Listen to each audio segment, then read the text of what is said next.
বসন্তের রঙে নতুন করে রাঙাতে হোলিতে মেতেছে পুরান ঢাকাবাসী। হিন্দু সম্প্রদায়ের উৎসব হলেও প্রায় সার্বজনীন হয়ে ওঠা এই উৎসবে অংশ নিয়েছেন হাজারো মানুষ।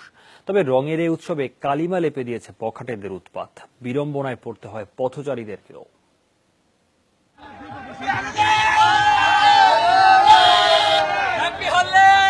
বসন্তের আবহে যেন হোলিতে মেতেছে সবাই। সোমবার সকাল থেকেই পুরান ঢাকার শাঁখারীবাজারে জড়ো হন অনেকে।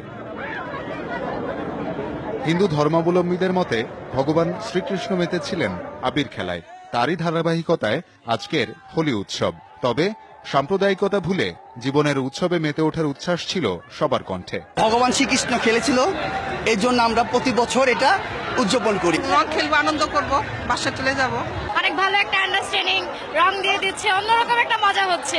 শুধুই যুবক যুবতী নয়, এই আনন্দে সামিল হন সব বয়সী মানুষ। এক এক ধর্মের মানুষ আসতেছে, সবাই সবার মতো মজা নিচ্ছে। এখানে যে তারা আনন্দটা পাচ্ছে, এটা তো আসলে অন্য জায়গায় গেলে পসিবল না। অস্থির ফ্রেন্ডদের সাথে আমার ফার্স্ট হোলি আমি খেলতেছি, অনেক মজা করতেছি। কিন্তু বেলা গড়াতেই গলি থেকে সড়কে চলে আসে উৎসবের মিছিল। বাড়তে শুরু করে বখাটেদের উপদ্রব। বেশিরভাগ ক্ষেত্রেই তাদের টার্গেটে পরিণত হয় নারীরা। এই বছর ইটস রিয়েলি ভালগার। এখানে মানে কিছু বলার নাই, এটা ফেস্টিভ্যাল না, অ্যাকচুয়ালি নোংরামি বলা চলে। আমি বারবার এই ছেলেগুলোর কাছে সরি বলছি, কিন্তু ওরা আমাকে কি করছে দেখেন।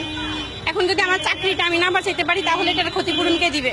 রেহাই পায়নি পথচারী, যাত্রী, স্কুল বা কলেজ ফেরত শিক্ষার্থীরাও। ভয় লাগতেছে এখন খুবই, আসলে এটা খুবই খারাপ লাগছে। আসলে নিজের অনুমতি ব্যতীত অন্য কেউ মুখে গালে টাচ করাটা পারমিশন না নিয়ে জোর জবরদস্তি করে তো দেওয়ার কোনো মানে হয় না, তাই না? এখানে যারা ইন্টারেস্টেড তারা নিজে থেকেই জয়েন করে। ভার্সিটির লোকেরা আসা যেরকম উশৃঙ্খলপনা করতেছে, এটা আমাদের সীমিত মতো থাকা দরকার। ভুক্তভোগীদের আশঙ্কা, এমন চলতে থাকলে উৎসব পরিণত হবে আতঙ্কে। হিন্দু সম্প্রদায়ের উৎসব হলেও এতে অংশগ্রহণ করছেন সবাই। তবে আশঙ্কার কথা হচ্ছে, মানুষ বাড়ার সাথে সাথে ঘটছে উচ্ছৃঙ্খলতা। অনেকে মনে করছেন, যদি পরিমিতি বোধ না জন্মায় তাহলে প্রশ্নবিদ্ধ হবে গোটা উৎসব। শওকত মঞ্জুর শান্ত, যমুনা নিউজ, ঢাকা।